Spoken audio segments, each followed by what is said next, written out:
Tenho falado nos últimos dois encontros a respeito de Atos 2, do 42 e 47, e eu gostaria nessa noite, falando um pouco a respeito do partir o pão, do celebrar a ceia do Senhor, dar continuidade nesse texto. Então, eu vou pedir para que você vá lá em Atos, capítulo 2, versículos 42 a 47.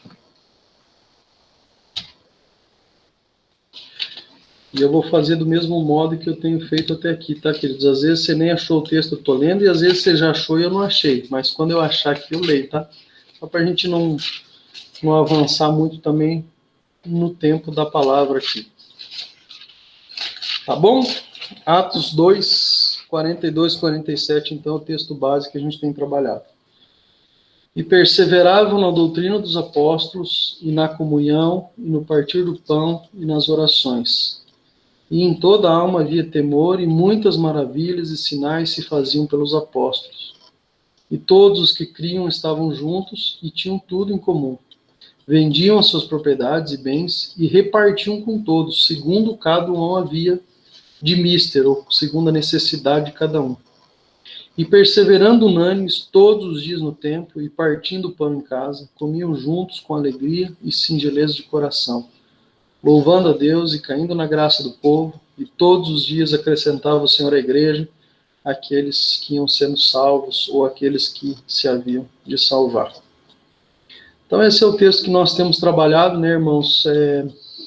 Eu tenho dito aí nos últimos encontros que metade do versículo 47 é o resultado da vida, ou seja, da caminhada dos versículos 42 até metade dele, Então, todos os dias acrescentava o Senhor à igreja aqueles que haviam de se salvar, um resultado daquilo que eles viviam, daquilo que eles tinham como prática de vida, de igreja, Já que a gente está falando de uma igreja primitiva, da igreja apostólica aí, Mas antes da gente entrar naquilo que eles viviam, para a gente também poder colher desses frutos que os irmãos colhiam, do Senhor e acrescentando os que iam sendo salvos, a gente falou um pouquinho sobre o versículo 42, que é basicamente aquilo que eles tinham como prática da igreja, Que era a doutrina dos apóstolos, a comunhão, o partir do pão e as orações. Em outros dois momentos a gente falou a respeito da doutrina dos apóstolos, só recapitulando um pouquinho, falando da doutrina dos apóstolos não como um conjunto de fundamentos que formam aí essa doutrina, mas falando da doutrina como uma pessoa, e a pessoa de Cristo Jesus, o qual é a pedra angular, que nós somos, sobre a qual nós somos edificados como igreja, um cooperando com a vida do outro. Até um dos exemplos, eu mencionei que a palavra usa muito se referindo à igreja, é o edifício, E usa aí Jesus como pedra angular, então nós somos edificados, sobre Cristo Jesus, que é essa base, que é o que sustenta, A gente falou também um pouquinho a respeito da comunhão, de que em alguns casos a nossa comunhão também é conduzida pela nossa maneira que a gente enxerga as coisas, porque há uma diferença grande, gritante, eu diria, entre a forma como Deus ama e deseja ter comunhão conosco, com a forma que nós amamos e desejamos ter comunhão com os outros, E até mencionei isso no último encontro nosso, falando a respeito desse tema de comunhão, que a maneira que nós desejamos amar, ou a intensidade, melhor dizendo, que a gente deseja amar as pessoas, ou ter um vínculo de comunhão com elas, está muito baseado na resposta das pessoas àquilo que nós ansiamos, a respeito daquilo que a gente espera da pessoa. Então, se eu tenho uma expectativa de alguém e ela corresponde à minha expectativa, facilmente eu a amo ou eu desejo ter comunhão com ela. Caso contrário, caso a resposta seja negativa, as expectativas minhas, não são delas, as minhas expectativas, eu já me fecho um pouco para ter comunhão, para estar junto, ou até mesmo para amar. Então, por isso que a palavra fala, que o Senhor Jesus fala isso, que um novo mandamento vos dou, que vos ameis uns aos outros como eu vos amei. Então, Jesus traz um novo padrão, um alto padrão, porque nada se compara ao amor de Jesus, um amor sacrificial, um amor que renuncia, um amor que não põe na balança, que não calcula o preço, mas é um amor de entrega até as últimas consequências, como foi com Cristo Jesus, por amor a mim e a você. Né? Então, a comunhão faz isso, né? E a palavra fala, né, como é bom, né, e agradável os irmãos estarem juntos, né? Porque esse é o lugar onde Deus determina a sua bênção e a vida para todo sempre. É precioso estar em comunhão, amados. Deus, a base do Senhor, né, Cristo, o Pai, o Filho e o Espírito Santo são comunhão. A essência de Deus é a comunhão. E assim também Ele nos formou para que a gente possa viver nisso. Então, esses são 2 pontos que a gente falou nos 2 últimos encontros, que os irmãos perseveravam, que os apóstolos perseveravam. E aí a gente trouxe também, né, uma definição ali sobre a questão da perseverança, que nada mais é do que insistir naquilo que tem valor. Eles perseveravam, eles insistiam naquilo que eles tinham como maior valor para eles, né? E o valor, amados, das coisas, lamentavelmente, somos nós que damos os valores para as coisas, né? Então, se a gente não tem vivido o que esses irmãos viviam, né? Cristo Jesus, a comunhão, o partir do pão e as orações, né? É fato que a gente tem colocado um valor maior ou mais pesado, digamos assim, para outra coisa que não essas, né? Então, isso era o que movia eles. Tanto é o que movia que no capítulo 1, um pouquinho antes ali, os irmãos vão lembrar quando Jesus dá aquela ordenança para aquele grupo de aproximadamente 120 pessoas ficasse aguardando, né, o revestimento do alto de poder pelo batismo do Espírito Santo, que é o Pentecostes, né, que é um pouquinho antes desse texto que a gente está lendo. A gente vê que eles estavam perseverando unânimes em oração, né, juntos, eles estavam juntos perseverando naquilo que mais importava. Então a gente precisa vigiar também para dar o valor que realmente as coisas do Senhor têm, né? E não dar valor a coisas que não são do reino ou coisas que o Senhor não valoriza, né? Pensar com a mente de Cristo, é olhar com a mente de Cristo, é pensar nas coisas que são do alto e não terrenas. Que eu acho que tem muito a ver também, né, queridos, com aquilo que o Anderson testemunhou conosco agora, né? É óbvio que ele poderia ter ido lá, né? Mas, enfim, é algo que pesou no coração dele agora, justamente pelo fato de não ter ido. Haviam outras coisas que tinham um valor maior, percebe? E eu não estou falando isso para trazer um peso maior no teu coração, Anderson, pelo contrário, é para trazer um peso maior no coração da igreja, de cada um de nós como discípulos de Jesus. Porque às vezes a gente coloca um peso maior em coisas que não têm valor para o Senhor. Não estou falando que trabalhar, que conquistar a casa, ter os sonhos, não tem valor, não é isso, queridos. Mas há algo mais precioso, há algo mais valoroso, que nós precisamos empregar o devido valor, né? Eu até falei em relação ao pecado, né, que nos afasta do Senhor, né, dizendo que se a gente der o valor ao sangue de Cristo que ele tem, o pecado não vai ter valor nenhum mais, né? Então a gente precisa caminhar nisso. E hoje, queridos, a gente vai falar um pouquinho sobre outro ponto, né, que os irmãos também perseveravam, que os irmãos também insistiam, que era no partir do pão. E eu queria daí com você lá para 1 Coríntios, um texto muito conhecido por todos nós, quando a gente fala da celebração da ceia, né, que precisa ser para a igreja, como eu disse, um dos momentos mais festivos para nós, né, porque é óbvio que a gente olha para a morte de Cristo, né, pelo meu, pelo seu pecado, mas a gente faz isso também em memória dele, porque ele está vivo e a gente crê que ele vai voltar. Então, precisa ser um momento de celebração, precisa ser um momento de alegria para nós, né? E aí o 1 Coríntios capítulo 11, versículo 20 a 26, eu gostaria de ler com você inicialmente, que diz assim: de sorte que quando vos ajuntais num lugar, não é para comer a ceia do Senhor, porque comendo cada um toma antecipadamente a sua própria ceia, e assim um tem fome e o outro embriaga-se. Não tendes porventura casas para comer e beber? Ou desprezais a igreja de Deus e envergonhais os que nada têm? Que vos direi? Louvar-vos-ei nisso? Nisso não vos louvo. Porque eu recebi do Senhor o que também vos ensinei. Que o Senhor Jesus, na noite em que foi traído, tomou o pão e, tendo dado graças, o partiu e disse: tomai e comei. Isso é o meu corpo que é partido por vós. Fazei isso em memória de mim. Semelhantemente também, depois de cear, tomou o cálice, dizendo: Este cálice é o novo testamento, a nova aliança no meu sangue. Fazei isso todas as vezes que beberdes em memória de mim. E, queridos, aqui mais uma vez, até aqui gostaria de ler agora, aqui mais uma vez a gente vê uma diferença na forma que Jesus ensinou para que façamos e na forma que nós muitas vezes fazemos e os discípulos aqui estavam fazendo. Né? Esse texto aqui de 1 Coríntios capítulo 11 é uma exortação de Paulo, né? Dizendo, olha, eu não louvo vocês nisso, porque vocês estão se juntando para qualquer coisa menos a ceia do Senhor. Então foi um puxão de orelha de algo que eles não estavam fazendo conforme o Senhor Jesus havia ensinado, né?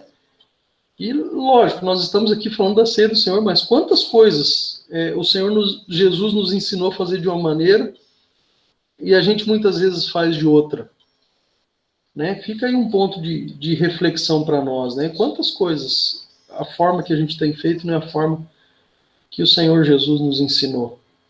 Mas hoje a gente está falando aqui especificamente da ceia do Senhor. E o que tem de diferente nesse texto que a gente leu? A diferença é que eles estavam se juntando para comer da ceia do Senhor. E o Senhor Jesus ensinou que a ceia era para estarem juntos para partir, para repartir. Então, qual é a diferença, né? O texto fala justamente sobre isso, que eles não fala que eles perseveravam no comer do pão, né? O texto lá de Atos 2:42, né, fala que eles perseveravam no partir do pão, não fala no comer do pão. Então, Paulo pega justamente nesse ponto, porque o que eles estavam fazendo, a prática que eles estavam tendo, era justamente pensar somente em si. Era comer o pão, e não era partir, não tinha nada de partir, porque ele diz aqui no texto que questiona, né, vocês não têm casa para vocês comerem ou beber, porque isso aí não é ceia. Alguém vai lá e toma antecipadamente sua própria parte. Aí um fica com fome porque não participou da ceia, aqui a gente está falando de uma refeição, né? E outro vai lá e toma muito vinho e acaba se embriagando. Então, isso não é ceia. Comer, amados, fala de algo que é meu para mim mesmo. Por isso que Paulo está puxando a orelha deles aqui. Eles não perseveravam no que eles tinham para eles mesmos. Eles perseveravam no que eles tinham para dar para os outros. E a gente vai entrar nisso agora. Eu queria que você deixasse o teu dedo em 1 Coríntios, mas voltasse lá para Atos, para a gente ler só o versículo 44 e 45 do mesmo capítulo, capítulo 2, para a gente ter clareza do que Paulo estava, justamente do que Paulo estava falando para eles.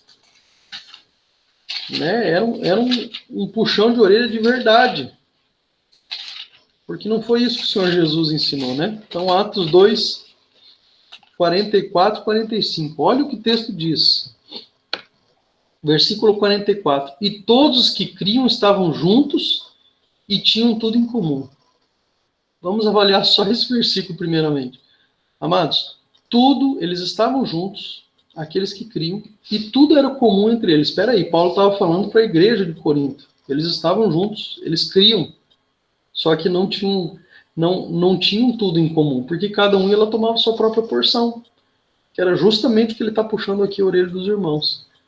Então, o ter tudo em comum, amados, fala que aquilo que é meu não é meu. Aquilo que é meu é nosso. Pertence ao corpo. É para servir os irmãos. E se não bastasse isso, o texto de Atos continua ainda trazendo mais clareza ainda para esse texto, dizendo assim, ó, versículo 45 de Atos 2. E vendiam as suas propriedades e bens e repartiam com todos, segundo a necessidade de cada um. Amados, se não ficar claro isso para nós, eles vendiam as suas propriedades, aquilo que eles tinham, traziam aos pés dos apóstolos, os irmãos conhecem bem esse texto, né? E repartiam com toda a igreja, segundo a necessidade de cada um. Ninguém tinha falta de nada, amados, absolutamente de nada. E assim, eu não anotei aqui, mas os irmãos conhecem bem o livro de Atos, ali no capítulo 5, fala de Ananias e Safira, eles levavam tão a sério isso. Não era eles, né? O Senhor levava tão a sério isso, que uma mentira de uma parte daquilo que havia sido vendido por Ananias, depois Safira confirma a mentira, né? Afirma aquilo que Ananias já havia dito, levou os dois à morte, amados. E assim, eles não chegaram para os apóstolos e falaram assim, ó, estou trazendo só metade. Eles falaram que trouxeram tudo. Quem trouxe a revelação de que era metade ou parte daquilo que eles tinham vendido foi o Espírito Santo. Amados, esses homens estavam cheios do Espírito Santo. E era tão sério isso, porque assim, de quem será que eles estavam roubando? Vamos dizer, vamos pensar nisso. Não sei se você já parou para pensar. De quem eles estavam roubando a outra parte que eles não entregaram aos pés dos apóstolos? Acaso era da igreja? Acaso há separação entre a igreja e o Senhor? Amados, não existe isso. Quando a gente vê o livro de Malaquias falando no que nós temos te roubado, Senhor, ele fala sobre os dízimos das ofertas. Amados, está falando justamente isso. Os dízimos das ofertas nós usamos no corpo de Cristo para que haja mantimento, trazer os dízimos à casa do tesouro, a palavra fala. Mas o texto diz, como resposta do Senhor, que eles estavam roubando o próprio Deus nos dízimos das ofertas. Então percebe a seriedade, amados? Aqui nós estamos falando de unidade do corpo de Cristo. E aí quando Paulo chama a atenção deles, fala assim, olha, vocês estão comendo. E não foi isso que o Senhor Jesus mandou ensinar. O Senhor Jesus ensinou para que fosse repartido, para que fosse compartilhado. E era nisso que os irmãos, que os pais apostólicos ali, a igreja apostólica, a igreja primitiva perseverava no partir do pão. E leia-se, amado, partir do pão, de que não tinha falta de nada para ninguém. O texto deixa muito claro isso. Então, pense sempre nisso, que o comer é daquilo que eu tenho para mim mesmo, mas o repartir fala de algo que é meu e que eu dou para os outros. Eu tenho uma parte e eu reparto, eu parto de novo para dar com quantos tiverem necessidade. Se tem 5, eu parto em 6, uma parte para mim, mais 5. Se tem 10, em 11. É assim, amados. É assim que funciona o corpo de Cristo. Ninguém tem falta de nada. Eu brinco com os irmãos, sempre falo isso, repetidas vezes, acho que vocês já ouviram várias vezes, de que no corpo de Cristo não há falta de nada, porque o Senhor derramou da totalidade do seu Espírito Santo. O Espírito Santo foi derramado de forma íntegra. Não há nada ainda que vai ser derramado. Ele se derramou totalmente na vida daqueles irmãos e na vida de cada um de nós. Nós somos a habitação do Espírito Santo. Mas cada um tem uma parte.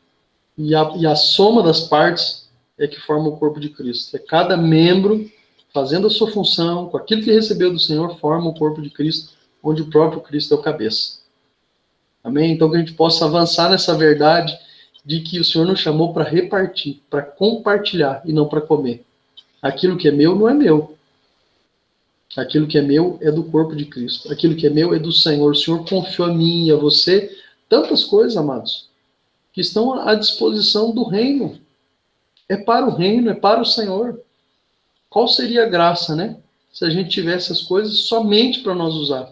É óbvio que o Senhor nos deu e somos dispenseiros daquilo que o Senhor nos deu, e precisamos ser zelosos, cuidadosos, Haja visto a parábola dos talentos, Aquele que enterrou com medo do Senhor, não entrou nas bodas, não celebrou junto com o Senhor. Mas aqueles que trabalharam, que investiram, que foram zelosos, receberam sua recompensa. Então é óbvio, se o Senhor te deu, amado, é para você trabalhar, para você cuidar, para você ser zeloso. Mas acima de tudo, acima de qualquer coisa, para servir ao reino, para servir ao Senhor. E aí de que forma vai fazer, meu querido? É algo entre cada um de nós e o Senhor. O Senhor é quem vai dar a direção. Olha, abre a tua casa, olha, empresta o teu carro. Enfim, tem tantas formas, de a gente servir ao corpo. Então, vai do nosso tempo de intimidade com o Senhor e a direção que o Espírito Santo for dar a cada um de nós. Mas essa clareza nós precisamos ter no nosso coração, amados. Não fomos chamados para ter algo para nós mesmos. Fomos chamados para compartilhar aquilo que nós recebemos da parte do Senhor. E é isso que nós celebramos na ceia do Senhor, dentro do ensinamento do próprio Senhor Jesus. Por isso, amados, que nós distribuímos o pão, que representa o corpo, o sangue, e a gente espera para a gente fazer isso juntos. Estamos enfrentando um tempo de pandemia, com uma série de restrições, limitações? É claro que estamos, amados, mas isso não muda nada aquilo que nós somos e a nossa unidade que nós temos no Senhor. Foi o sangue poderoso de Jesus que fez isso, amados. E não há nada que possa destruir. Amém? Não é distância, não é pandemia, não é nada. Essa verdade é imutável. Amém? A celebração da ceia, amados, também aponta para a centralidade da ressurreição de Jesus Cristo. Olha o que diz lá, 1 Coríntios, volta lá onde você deixou o dedo, dos versículos 28 ao versículo 30. Examine-se, pois, o homem a si mesmo, e assim coma deste pão e beba deste cálice. Porque o que comer e beber indignamente come e bebe para a sua própria condenação, não discernindo o corpo do Senhor. Por causa disso, há entre vós muitos fracos e doentes, e muitos que dormem.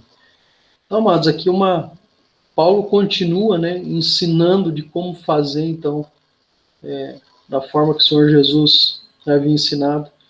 E ele fala dessa questão do examinar-se, né, do olhar para si mesmo, né. E aqui ele fala justamente relacionado ao examinar-se, o vínculo com os irmãos, né? A gente volta aí no ponto da comunhão, onde eles também perseveravam, né? Mas fala que para examinar, para depois comer do pão, né? Porque aquele que come e bebe sem discernir o corpo, né? Come e bebe para a sua própria condenação. E aí ele fala, por causa disso, são muitos fracos e doentes. Então, o examinar-se aqui, amados, está muito relacionado com os vínculos de comunhão dentro do corpo de Cristo. Né? Nós somos família do Senhor, somos irmãos, somos igreja, somos edifício. Né? Então, essas figuras aí, somos corpo de Cristo, essas figuras que são formadas por várias partes. E como nós vamos celebrar a ceia do Senhor, que traz para nós a centralidade de Cristo, mas mostra também para nós a unidade no corpo de Cristo, se nós estamos com vínculos rompidos ou com algum tipo de comunhão, com algum ruído no meio, né? Então, justamente por conta disso que Paulo exorta os irmãos aqui para que também se examinem. E se houver, amados, algo que precisa ser corrigido, precisa de fato ser corrigido. A palavra não fala que você não pode tomar a ceia. Né? Você pode confessar isso ao Senhor, tomar a ceia, mas ir prontamente, rapidamente, tratando com a urgência e a seriedade devida para a situação, se tratar junto com o irmão. Olha, meu irmão, eu excedi, eu pequei, ou tenho algo contra ti. A gente precisa fazer isso, sabe, amados? Para que a gente também não traga condenação. E a condenação aqui é para o corpo. É para o corpo, nós somos um, lembra disso, né? Não tem como eu trazer condenação sobre um membro do corpo, é sobre o corpo. Então nós precisamos ter esse discernimento, amados. E ele até alerta, né, que essa é a causa, essa é a razão de haver entre eles muitos fracos, muitos doentes e muitos que estão adormecidos. Então que nós não sejamos, vou usar um termo aqui, procrastinadores, vamos dizer assim, que a gente não empurre isso com a barriga, que a gente resolva. Amados, não existe corpo de Cristo, na minha cabeça, sim, não existe corpo de Cristo de partes que não têm comunhão. A gente precisa resolver isso, a gente precisa dar um passo. Amém? 1 Coríntios capítulo 10 também fala a respeito disso. Volte um pouquinho aí, versículos 16 e 17. Olha o que diz o texto. Porventura o cálice da bênção que abençoamos não é a comunhão do sangue de Cristo? E o pão que partimos não é porventura a comunhão do corpo de Cristo? Porque nós, sendo muitos, somos um só pão e um só corpo, porque todos participamos do mesmo pão. Todos somos, amados, um só pão e um só corpo, pertencemos ao mesmo pão que é Cristo Jesus, amados. Lembra que eu falei do exemplo lá do Enéas, do pão debaixo do braço? Né? Nós somos o pão e nós carregamos o pão. Deus habita em nós, amados. Então, que a gente possa repartir desse pão com os outros. Né? E o primeiro processo, quando a gente olha para a fabricação do pão, Márcia e a Cris aí, que são os fera aí para fazer pão, né? A Tere, né? A Tere que faz um pãozinho caseiro aqui, que misericórdia. Hoje estava falando, a gente não sabia se comia bolacha, se comia o pão primeiro. Mas o primeiro processo para fazer o pão, e não tem como fazer isso, é a farinha, né? E se a gente for usar, por exemplo, um pão de farinha de trigo, o processo para que o trigo se torne farinha é ele ser totalmente moído. E é isso que o Senhor faz conosco, amados. Não existe corpo de Cristo sem que a gente seja moído, né? Nós fomos moídos pelo Senhor, somos farinha hoje, estamos todos juntos, né? Então, o Senhor precisa nos moer todos os dias, amados. Se a gente quiser ser pão, a gente precisa ser moído. Tem que ser virar farinha, né? E às vezes não é um processo tão fácil, né, da gente passar, mas é necessário para a gente viver, amados. A gente precisa aprender a viver isso, né? Então vem às vezes aí, ó, o moinho, né, para que a gente se torne farinha, né? E eu estou falando aqui do processo de farinha, amados, pode ser que pareça, vou passar por um deserto. Às vezes não é nada disso, né, amados? Às vezes é um simples olhar para o irmão do qual eu tenho algo, alguma coisa que não ficou acertada, reconhecer isso, voltar lá, pedir perdão, se reconciliar, para que haja comunhão no corpo de Cristo. Como nós vamos perseverar na comunhão se nós não temos comunhão? É algo não existe, né? Como diria Alcione, é uma esquizofrenia, a gente fala uma coisa e vive outra, então a gente precisa ficar atento àquilo que o Espírito Santo há de nos conduzir, né? Assim como o Anderson compartilhou nessa noite, né? Que essa palavra, Anderson, possa despertar os nossos corações a repensar em muitas coisas que a gente faz, né? Que a gente entende como prioridade e talvez pudesse ficar secular, né? Amém? João capítulo 6, versículo 48. Vou pedir para você abrir aí. João capítulo 6, versículo 48, falando aí da figura do pão. O próprio Senhor Jesus declara, né? Cadê? 6:48. O versículo 48 diz assim, palavra do Senhor Jesus, né? Eu sou o pão da vida. E aí, ele em Marcos 14:22, se quiser abrir, vamos abrir, né? Vamos abrir. Eu acho interessante porque ele usa dois termos aqui em João e ele responde em Lucas, né? Os dois, né? Então, se em João 6:48 ele diz, eu sou o pão da vida, em Marcos, eu abri em Lucas aqui, amados, me perdoe. Em Marcos 14:22,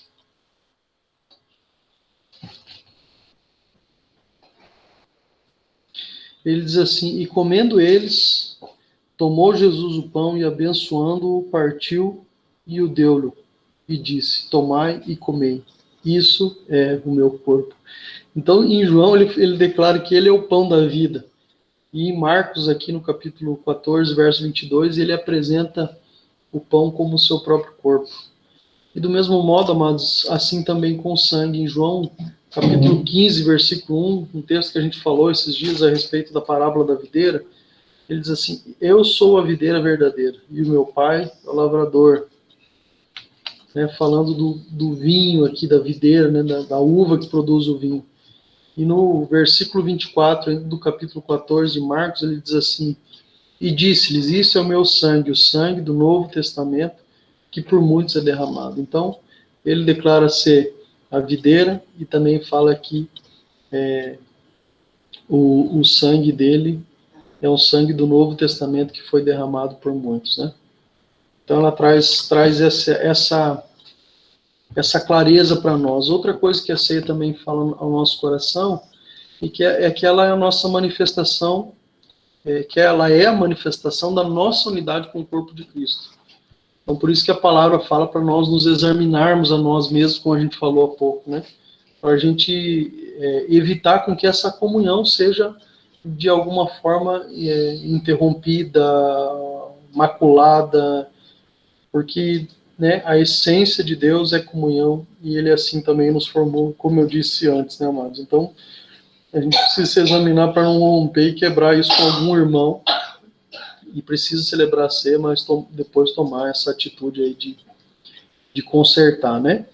E assim como o batismo é o início da caminhada de alguma pessoa, né, com o corpo de Cristo, com a igreja, né, dentro daquilo que a palavra nos ensina como batismo relacionado ao novo nascimento, né, de uma nova criatura, a ceia do Senhor é a continuidade ou a continuação dessa caminhada ou dessa identidade de todo aquele que crê, né? Porque a palavra também diz que aquele que crê e for batizado será salvo. Assim também a continuidade da celebração da ceia junto com o corpo de Cristo, né, é sinônimo aí de uma continuidade na caminhada, nessa identidade, nessa identificação com a pessoa de Cristo Jesus. Quando eu celebro a ceia, eu falo, olha, eu faço parte do corpo de Cristo.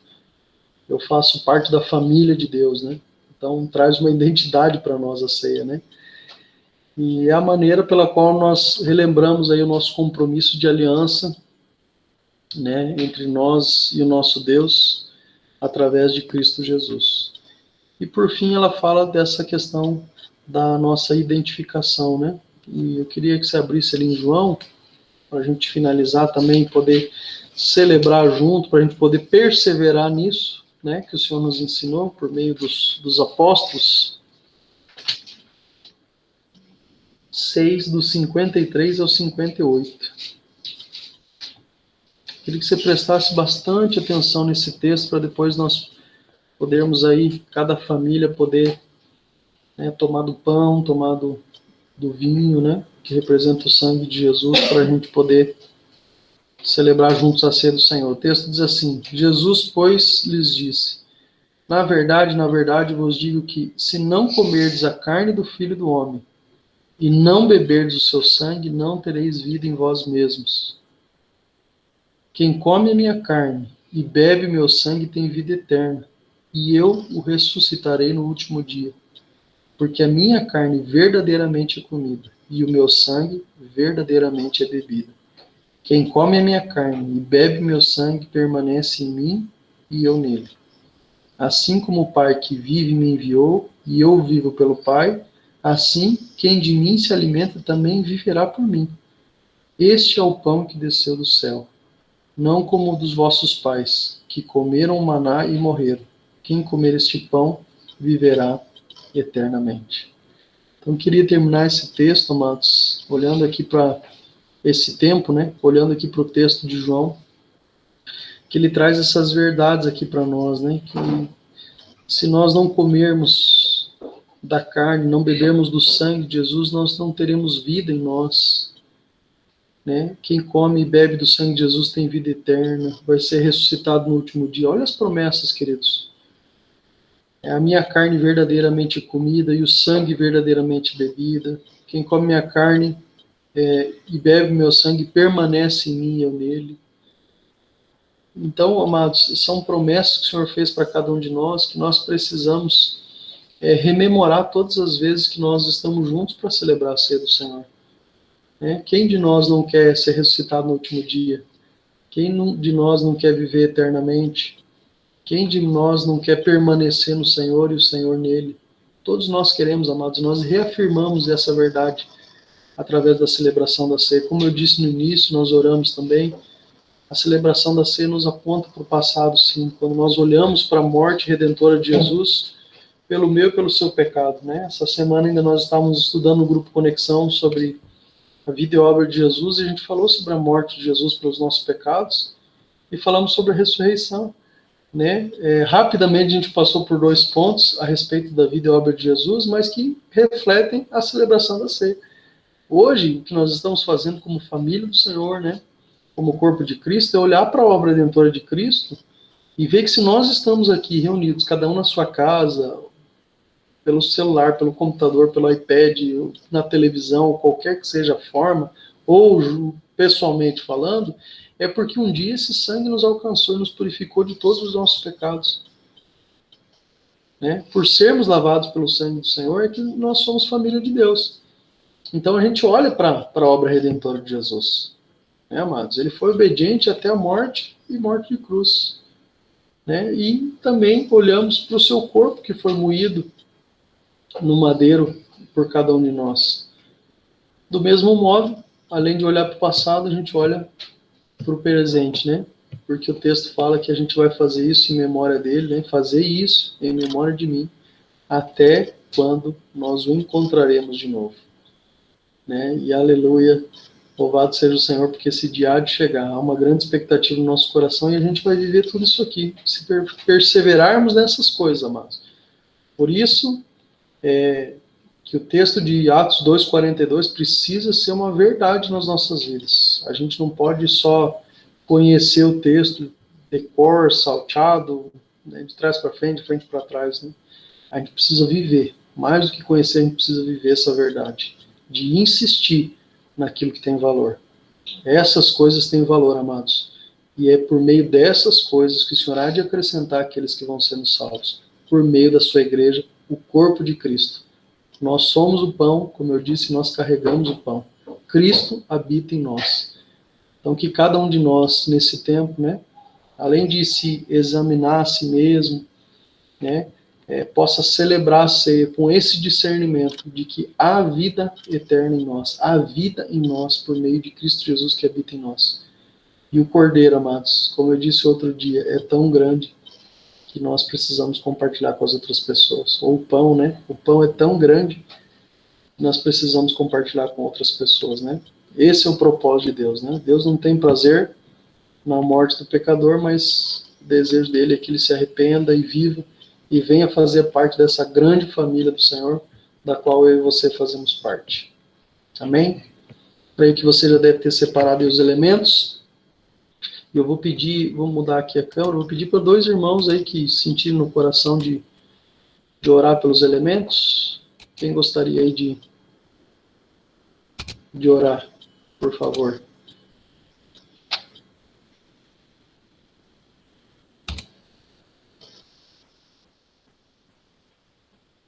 Posso pedir, então?